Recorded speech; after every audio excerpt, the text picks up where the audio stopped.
am not moving my car. You have no right to do this. Ma'am. You need to calm down or you will be arrested. She parked in a handicapped spot and said, "I'll only be a minute."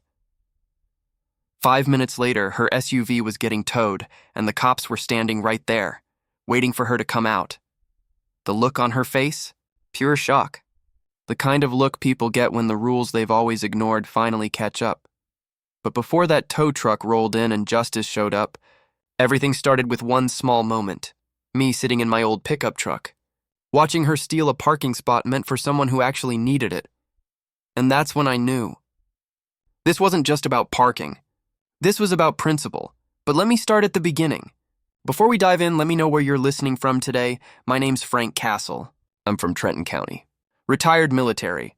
20 years of service, one bad knee, and a strong dislike for bullies. That day I wasn't looking for drama. I just wanted charcoal, a few steaks, and Linda's favorite potato salad for a weekend barbecue. Simple errands. It was the middle of July, the kind of heat where the air feels thick enough to chew. My old pickup was groaning like an old dog as I circled the Walmart parking lot, searching for a spot that didn't require a half-mile walk. My knee, the one that came home from service full of shrapnel, was throbbing with every turn of the wheel. That's when I saw it, the perfect parking spot. Front row. Blue lines. Handicapped zone. I smiled. Until a shiny white SUV swooped in and took it, sliding across that bright blue paint like it owned the place. And I knew that car. Everyone in our neighborhood did. It belonged to Karen Jameson, the self-declared queen of our homeowners association, the Trenton Hills HOA. She treated the rule book like it was the 10 Commandments, and somehow she thought she was Moses. She'd fine neighbors for leaving Christmas lights up too long. She once threatened an old lady because her garden gnome was aesthetically displeasing.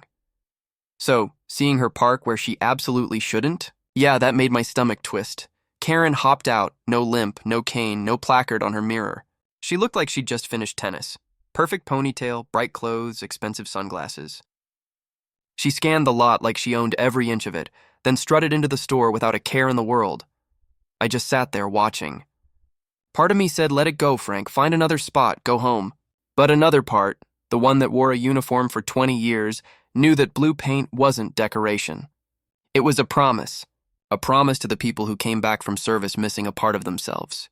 A promise to my dad, who needed those spots near the end of his life. Linda always says I have a thing about standing up to bullies. She's right, so I took out my phone, snapped a photo of Karen's SUV parked squarely in the blue lines, no handicap tag in sight, and called the non-emergency police line. Calm, polite, clear. Told them the situation and waited. 15 minutes later, a patrol car pulled up. Officer Daniels, young, sharp, all business, walked over, circled the SUV, and started writing a ticket. That's when the show began.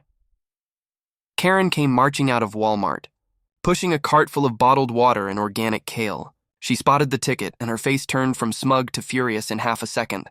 She stomped over to the officer, waving the paper in his face like it was a personal insult.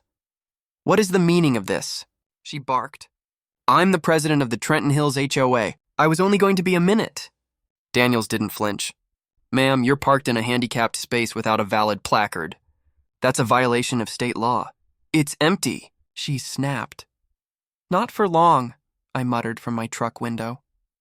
Karen spun toward me, but before she could say a word, Officer Daniels added, "Ma'am, I've also called a tow. It's standard procedure." "A tow? You can't tow me. I know the mayor." "I'll have your badge." Daniels just leaned against his car and said, "You can explain that to the tow yard." The crowd loved it. A few shoppers were filming. One guy whispered, "This is justice, man. Keep rolling." A few minutes later, the tow truck pulled in, big, loud yellow lights flashing. The driver started hooking her SUV like he'd done it 1,000 times. Karen kept yelling, threatening lawsuits and social media revenge, but no one was listening anymore. When the truck lifted her car off that blue paint, I couldn't help but smile. For once, justice rolled in on time. Of course, I expected payback. People like Karen never let things go. The next morning, Linda was scrolling through the neighborhood page when she said, "Frank, you need to see this." There it was, a long, dramatic post by Karen Jameson herself. According to her, some angry, Unstable veteran had stalked and harassed her at Walmart, lied to the police, and got her car towed out of revenge. She never said my name, but she didn't have to. She included a blurry photo she'd secretly snapped of me sitting in my truck. The comments exploded with fake sympathy and a few personal attacks. Linda read the whole thing, sighed, and said, "Female authority? Please. The only kind of authority you have a problem with is the kind that abuses it." We laughed it off, figured it'd blow over in a day or two. We were wrong. 2 days later, we got our first official HOA violation. Apparently, our mailbox, same one we'd had for 10 years, was now the wrong color. The letter said, "Required color, midnight ebony. Current color, worn charcoal." Fine. $50. Linda looked at the notice and said, "Is worn charcoal even a color?" I laughed.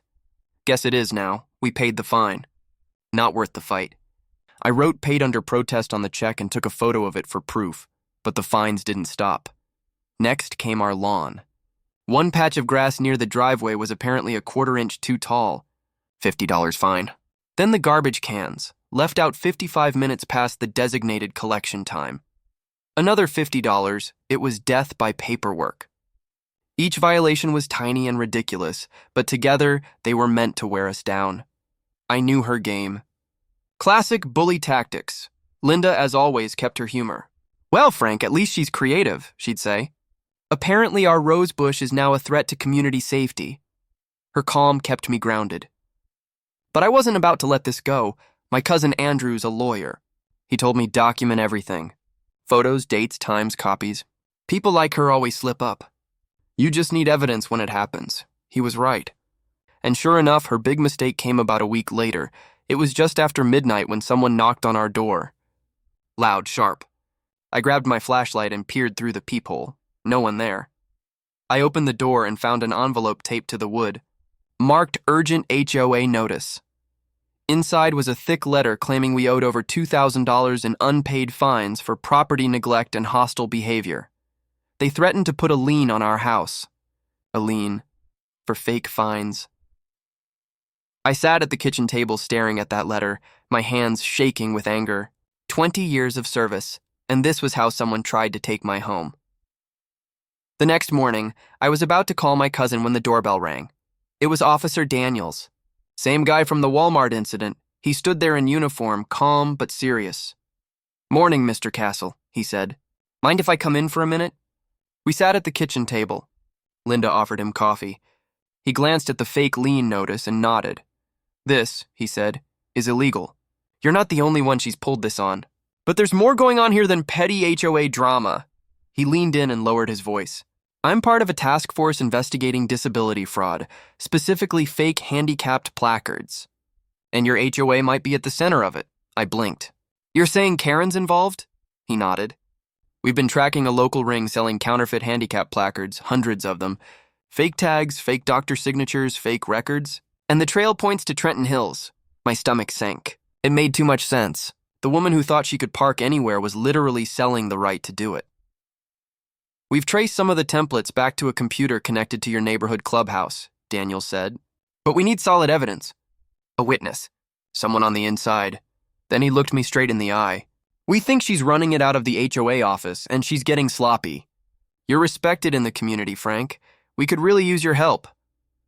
The room went quiet. He was asking me to get involved, to risk becoming her next full-blown target. My first thought was no way. I'd done my time. I just wanted peace. But then I looked at that lien notice sitting on the table, and I remembered that blue parking spot, the veterans who couldn't walk, the promise that blue paint stands for, peace or justice. Sometimes you don't get to choose both. I took a slow breath. "All right, officer. What do you need me to do?" Daniel smiled, relieved. "Just keep doing what you're doing. Keep your cool, play along, and record everything. Let her think she's winning. We'll handle the rest." He showed me photos from a suspect's seized computer, high-quality templates of fake handicapped placards ready to print. The printer logs all led back to one IP address, ours, right there in Trenton Hills. Daniel stood up and said, "She's dangerous, Frank, be careful. But you've already done half the job by standing up for what's right." After he left, I stood at the door for a long time, staring out at our quiet street. The lawns looked perfect, the houses peaceful, but now I knew better. Underneath all that neatness, something rotten was spreading. And that's when I realized this wasn't about one parking spot anymore. It was about something bigger. Justice had rolled in once, and it was about to roll in again.